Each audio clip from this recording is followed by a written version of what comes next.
Perkenalkan, nama saya Rio Tommy Jupija Simanjuntak dengan NPM 20050302443 dengan mata kuliah Pendidikan IPA kelas tinggi dengan dosen pengampu Bapak Dr. Dedi Holden Simbolon SSI MPD. Di sini saya akan sedikit menjelaskan tentang sistem peredaran darah pada manusia. Sistem peredaran darah adalah suatu sistem organ yang fungsinya memindahkan zat ke sel, dan dari sel sistem ini menjamin kelangsungan hidup organisme. Nah, dengan kata lain, sistem ini memiliki peran amat vital dalam tubuh. Berbagai organ sistem dalam peredaran darah manusia. Sistem peredaran darah manusia tersusun atas berbagai organ yang memiliki peran dan fungsi masing-masing. 1. Jantung. Jantung merupakan salah satu organ vital dalam tubuh manusia, berfungsi untuk memompa darah ke seluruh tubuh. Jantung terletak di bagian kiri rongga dada, tepatnya di bagian belakang sisi kiri tulang dada. Ukuran jantung orang dewasa kira-kira sebesar kepala tangan. 2. Pembuluh darah. Pembuluh darah adalah bagian dari sistem peredaran darah yang berfungsi untuk mengedarkan darah dari jantung ke berbagai organ dan jaringan tubuh maupun sebaliknya. Ada 2 jenis pembuluh darah dalam tubuh. Yang pertama, arteri, yaitu pembuluh darah yang bertugas membawa darah kaya akan oksigen dari jantung menuju seluruh jaringan dan organ tubuh.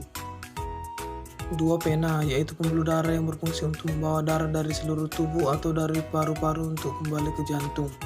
3. Darah. Darah adalah komponen terpenting dalam sistem peredaran darah manusia. Darah berperan sebagai pembawa nutrisi, oksigen, hormon, dan antibodi ke seluruh tubuh. Tak hanya itu, darah juga mengangkut zat beracun dan sisa metabolisme seperti karbon dioksida untuk keluar dari tubuh. Mekanisme sistem peredaran darah manusia. Sistem peredaran darah manusia terbagi menjadi 3 jenis. Yang pertama, sirkulasi sistemik. Sirkulasi sistemik merupakan sirkulasi darah yang mengalir seluruh tubuh. Sirkulasi ini berlangsung ketika darah bersih yang mengandung oksigen mengisi serambi kiri jantung melalui vena pulmonalis setelah melepas karbon dioksida di paru-paru.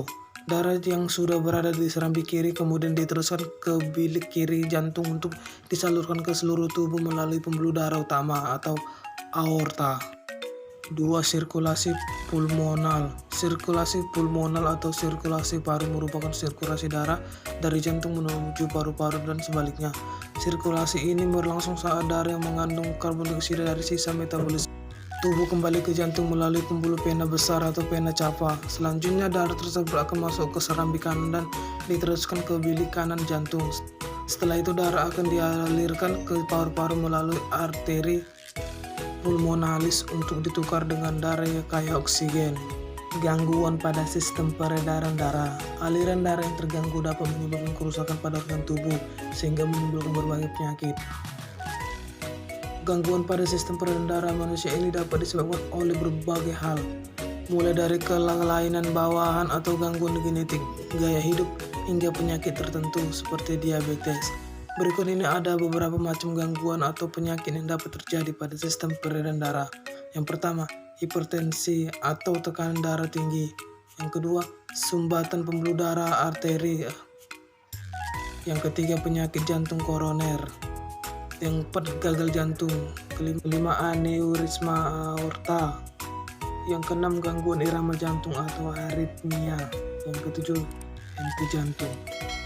Demikianlah materi yang saya jelaskan. Jika ada yang kurang, saya mohon maaf. Saya akhiri dengan ucapan terima kasih.